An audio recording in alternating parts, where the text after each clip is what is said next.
How long has it been since you've had a good day? Well, if it's been too long, let's do something about that. Hi, I'm Gina. Here at Hope and Cope, we talk about the essential skills we need in order to have our best life in spite of painful and sometimes even tragic life events and situations. I know that when you live with someone in an addiction, that it really wears on you. That sometimes you're just in survival mode and you don't even remember the last time you had a genuinely good day. Well, in this video, we're going to try to talk about how to have a good day in spite of those challenges. And then if we can have one, we can maybe have two, string them all together. We can end up making a pretty good life for ourselves in spite of our circumstances. You know, life is not easy no matter what, but nothing really prepares you for the challenge of having someone with addiction in your family, and especially if that person with addiction is in your home, then it's a unique situation. So an example that I use is living with a person with addiction is sort of like living with a criminal in your home. You can't let your guard down, you can't rest, you can't feel at peace. There's no comfort in your own home when you're living with a person who used to be your husband, used to be your child or your parent, used to be your wife, and now they're a virtual stranger. You live with lies and sometimes stealing, but that was just a metaphor. The criminal, not everyone steals, but you live with lies. You still live with lies and hiding and deception. And then there's fear, the uncertainty, and the shocking behavior that make you feel like you're almost just living in a nightmare. I know what you're thinking. You're thinking, Gina, you just said that in spite of a loved one with addiction, we could still have a good day, but you're making it sound impossible. Well, I didn't say it'd be easy, but it is still possible. So what does a good day look like? Well, you need to know in advance what you want out of your day, because if you don't know what you're aiming at, then you may very well not hit it. So think of what would constitute a good day for you, and I'm just going to give you a few examples or a few suggestions that I have used for myself.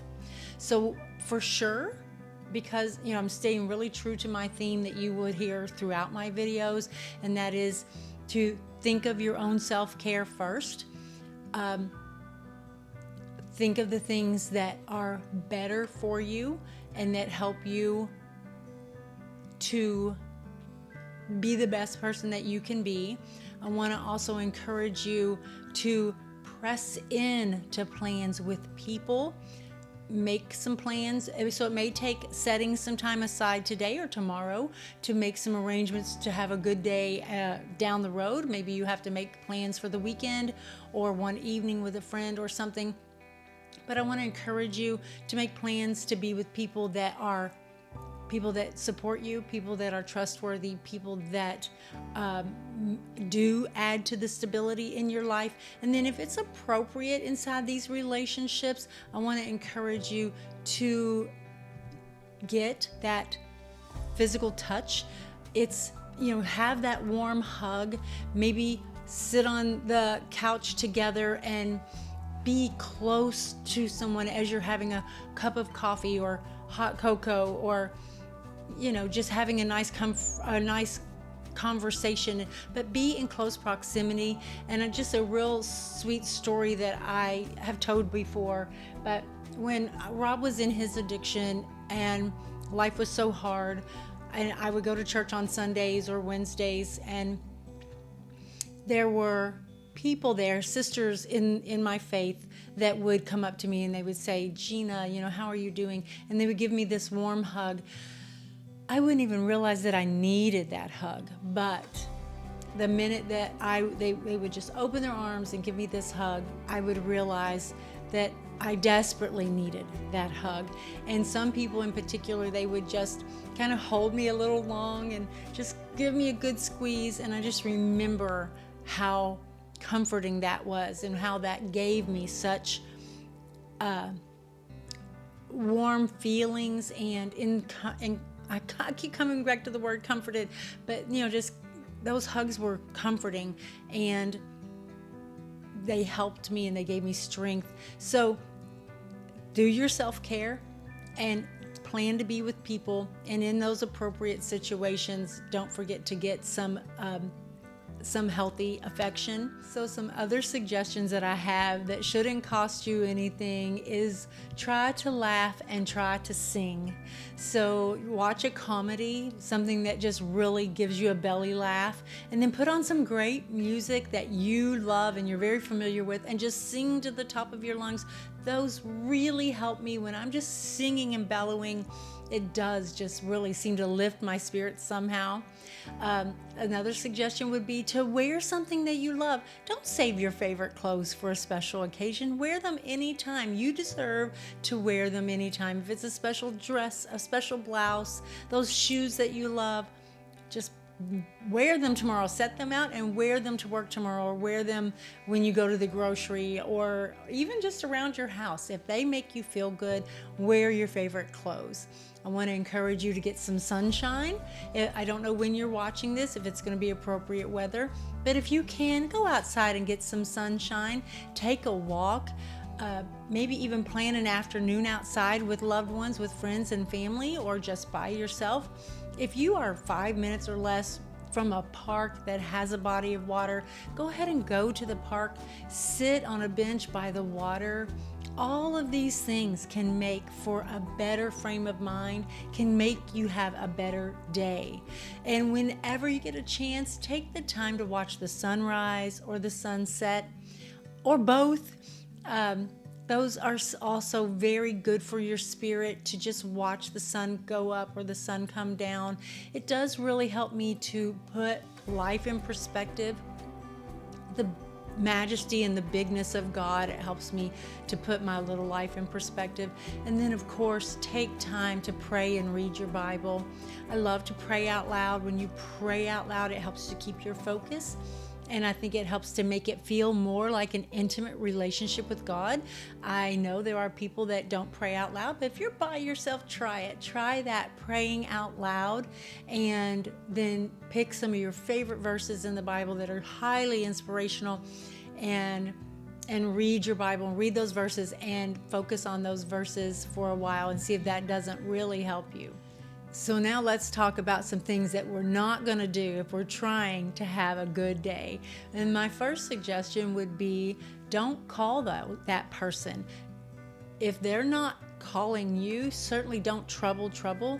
If you know that being on the phone with them or having a conversation with them or being near them causes you anxiety, then unless you're personally responsible for that person, unless there's a reason that you absolutely have to be, realize you can set boundaries and you can do the things that you need to do for your own mental health, and so that you can have a good day. Remember, they're making their own choices. Why can't you? And something I like to say, and I try to remind myself all the time, is don't let someone control you that can't even control themselves. Or why would we let someone control us that can't even control themselves? So you don't need to call them when you're trying to have a good day. And you don't even need to take their calls. Again, unless you are just legally responsible or personally responsible for that person, you don't have to take their calls. Maybe they try to call you, you don't answer, and you text and you say, hey, this is not a good time. I can call you back on XYZ. I can make plans to call you at another time. And something else that I like to do is just take a minute to just encourage them that whatever it is, whatever thing they need, they can probably figure it out on their own. You can encourage them and say, you are smart and you are capable and you can figure this out on your own. I have no doubt. So I'll leave you to that. And if you still need me tomorrow, I can call you after work or something like that. But you can still set those boundaries so that you can guard your time so that you can have a good day. The number one thing I do when I'm trying to have a good day, which is every day, and I need a little reset, is I try to count my blessings. So I think of things that are things that I'm truly grateful for, and when I keep in perspective all the things that I have to be grateful for, and I get my mind off of this one really big thing that is so overwhelming, and I start to look at this mound and this pile and this mountain of other things that I have to be so grateful for, then it helps to make that one thing that's so painful, it helps to diminish it and helps me to focus on those other things, those other people that I really treasure and that I try not to take for granted, and it helps to reset my mind so that I can keep my focus on having a good day. I hope this was helpful. I hope you're going to plan to have a good day, and then 2, and then 3, and then make it a good week, and just go on and on and on. And then that good life that you make will be spattered with some hard times, some times of sorrow and grief, but every day doesn't have to be a bad day. And if you want to stick around, check out the description box. I always add some extra encouragement there. If you like this video, I'd appreciate if you hit the thumbs up button. And if you can think of someone else that could use some encouragement and you want to share it, I'd appreciate that. If you don't mind, consider subscribing. I think that helps this channel. And I'm putting out content on Sundays, so look for that. Remember, I love you. I'm praying for you. And until next time, God bless.